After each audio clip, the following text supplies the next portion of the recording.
سلام حبوباتي، نتمنى ديما تكونوا بخير وعلى خير. اليوم جبت لكم وصفة سلطان المايدة مقرود الكوشة. ان شاء الله تنال اعجابكم الوصفة وتجربوها.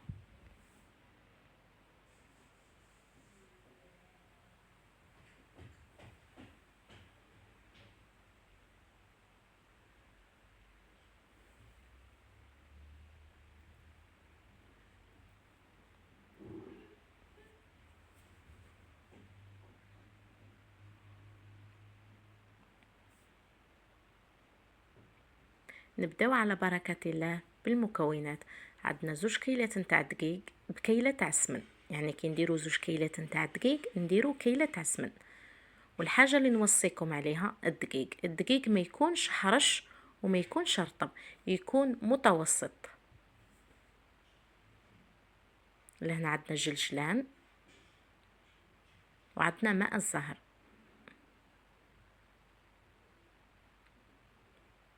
ضفنا الكيلة الأولى ونضيفوا الكيلة الثانية.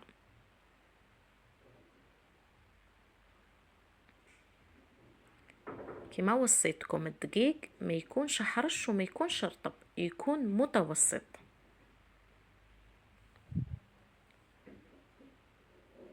نضيفوا الملح باش ما يكونش المقرود تاعكم صامت، ونضيفوا الجلجلان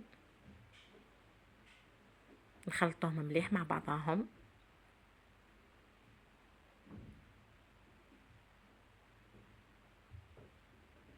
ونضيفوا الكيلة نتاع السمن. الصحن اللي كيلتو به الدقيق تكيلوا به السمن، يعني 2 كيلات دقيق بكيلة تاع سمن.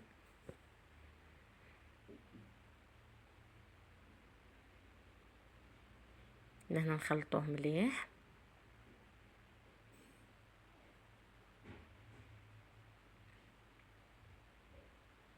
ولازم الطريقة هذه تمحروا به باش يتبسس الدقيق نتاعكم. بالطريقة هذه تمحروه مليح مليح.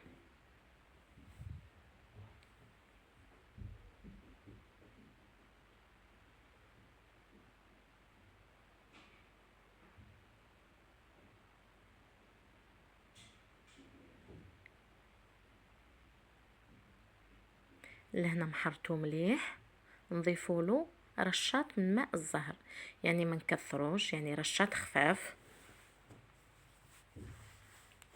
يعني يعطيه ريحة ما شاء الله.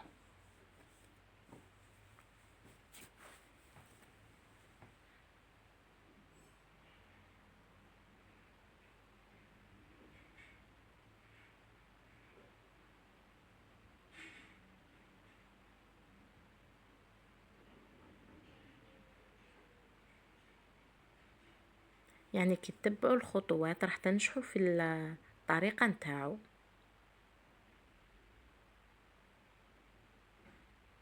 لهنا انايا غطيته لانه درته في الليل، والغدوة الصباح راح نطيبه.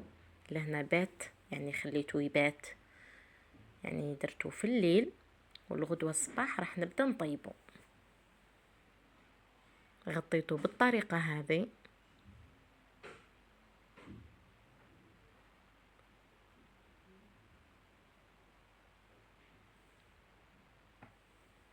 لهنا الغرس انا واش ضفت له القرفة والطيب والجلجلان. وكي حربشتو لازم تدهنوا يديكم بالزيت باش ما يلصقش معكم الغرس، وتحربشوه بالطريقة هذه وتغطوه. يعني انايا وجدت كلش في الليل باش غدوة الصباح كي نبدا نطيب يجيني كلش واجد وسهل.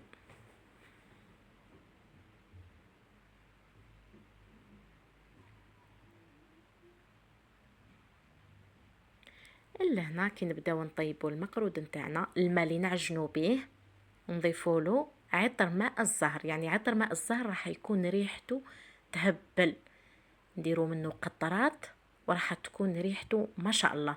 واللي ما عندهاش عطر ماء الزهر تضيف الزهر العادي، يعني ماء الزهر العادي.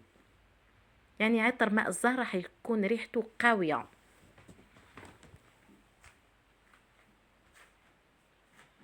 لهنا الماء اللي ضفت له عطر ماء الزهر، وكي تعجنوها اعجنوها كيما تعجنوا الكسرة. وكي تكبوا الماء كبوه بشويه بشويه حتى تتحصلوا على عجينه.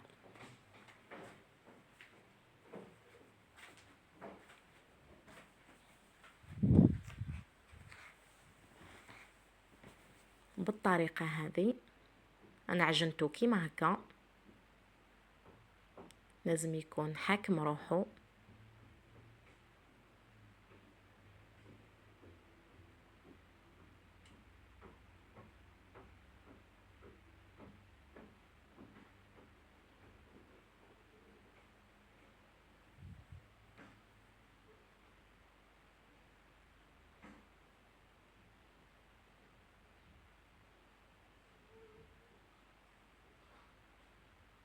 لهنا عجنته بالطريقه هذه، لازم تعجنوه كيما هكا، تكون العجينه متماسكه باش تساعدك.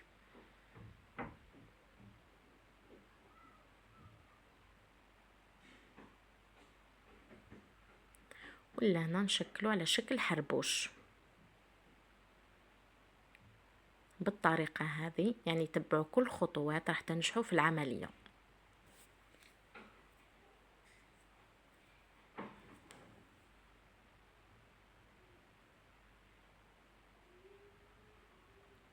لهنا اصابع يديكم في الوسط بالطريقه هذه، وثاني الغرس نديروه حربوش.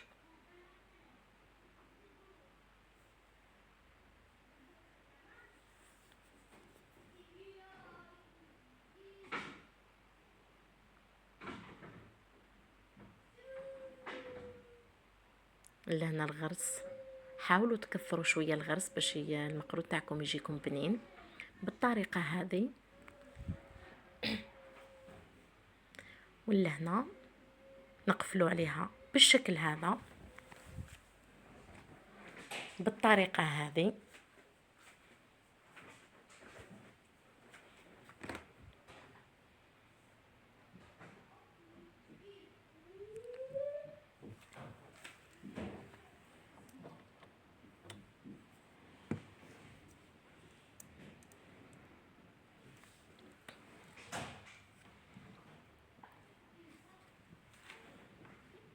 ولا هنا الطابع اللي كان متوفر عندك استعمليه. انا كان عندي الطابع هذا استعملته، لضي عليه بشويه.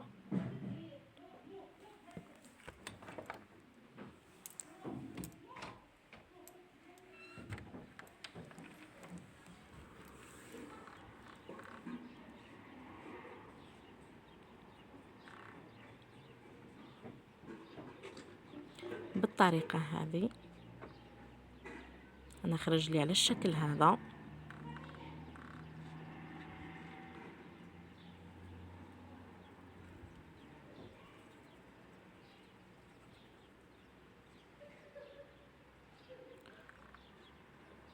ولا هنا نقسموه،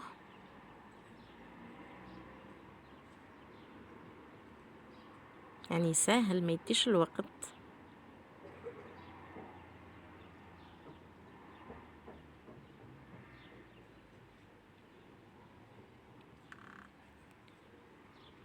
وكي تهزوا الحبه نتاعكم حاولوا تعدلوها بصبع يديكم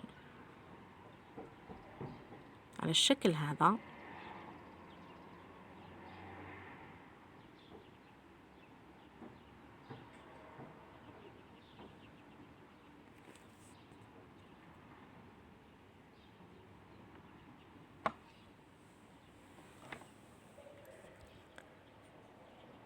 لهنا لازم الفور تاعكم يكون سخون، لهنا نحطو يطيب.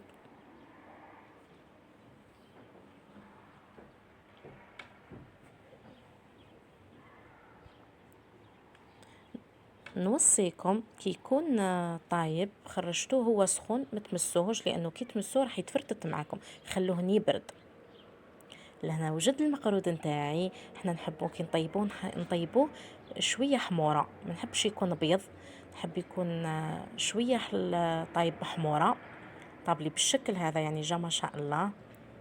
و يعني وصفه يعني ما شاء الله.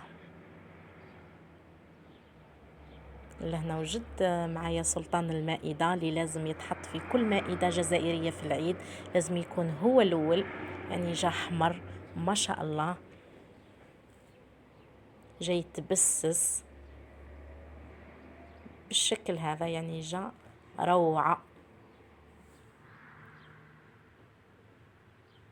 يعني المقرود كل ما يطول يقعد يعني مدة راح تبان البنة نتاعو.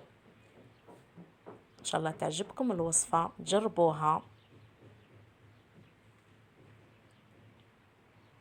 يعني جا ما شاء الله، وريحة عطر ماء الزهر يعني تجي تهبل. ان شاء الله تنال اعجابكم الوصفة، جربوها وتدعموني في القناة والاشتراك القناة، وان شاء الله نجيب لكم وصفات جميلة واللي تساعدكم وتفرحكم. يعني الشكل تاعو جا ما شاء الله، يجي معسل، يجي هشوش.